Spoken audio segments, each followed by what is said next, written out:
Študije pedantičnih napisov. Izjemnost slovenščine. Stari napisi so pisani na rečih in slovenščina jih ima toliko kot vsi ostali slovanski jeziki skupaj. To je zanimivo. Zato je učinkovito orodje pri razumevanju teh prastarih napisov, zlasti, ker je slovenščina jezikovni muzej, kulturni spomenik in je boljše orodje kot praslovanščina, kar postavlja sedanje pojmovanje praslovanščine pod resen vprašaj. Torej, praslovanščina ima svojo vrednost, ampak nikako ne tako, kot se pripisuje kot praslovanščina. To je jezik, Cirilov metodov jezik, stara bolgarščina, ne pa praslovanščina v resnici. Ustrezna osnova za razumevanje. Če ima jezikoslovec nalogo razvozlati razumljiv napis, bo najprej ugotavljal znani korenec predpostavljenega jezika razumevanja. In vprašanje strokovnosti, nestrokovnost zahodnih evropskov je dokazljiva. Vsak strokovnjak bo pri svojem delu uporabil ustrezno orodje in jezikoslovje orodje jezik.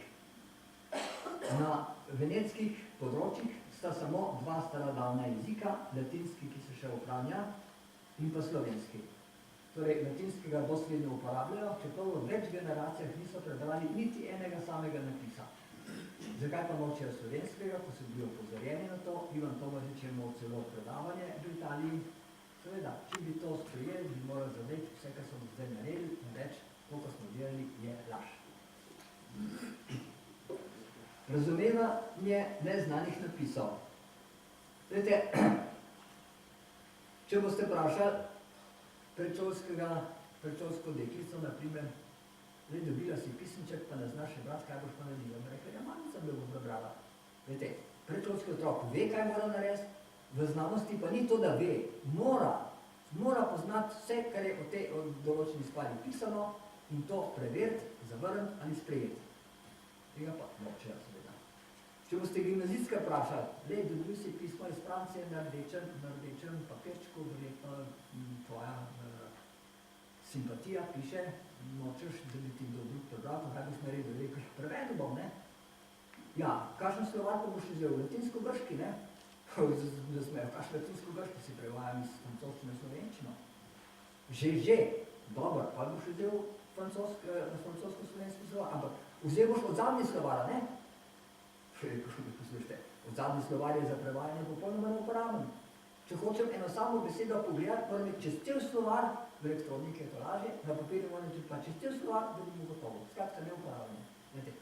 Točno to, ker gimnazic nedvoumno povedal takoj, tega jezikoslovci očitno ne vejo. Uporabljajo napačen slovar, ker ne uporabljajo slovenski slovar, ampak grški ali pa latinski, in uporabljajo podzadnji slovar, oziroma točneje, besede delijo po končnicah namesto po korenih. Primer skrajšane analize. Analiza se dela takole, da se gre najprej imate pričakovanje naslovcev, razumevanje iz imeni, pogon, taj pogonta, to se pravi, pa sta dva ognja, ampak gledajte, se njih ne zanima, važno je, da je ime. Vzamete prvo črko, prve dve, prve tri in tako naprej, dokaj dobite eno besedo. Tule je beseda bi, ki bi lahko kaj pomenila. Druga črka pa naslednje črke ne dajo nič. Tretja pa naslednje dajo ogen in imamo že prvo delitev. Usvojimo vi ogen, znane besede donasto reti jaj iz drugih napisov in dobimo vi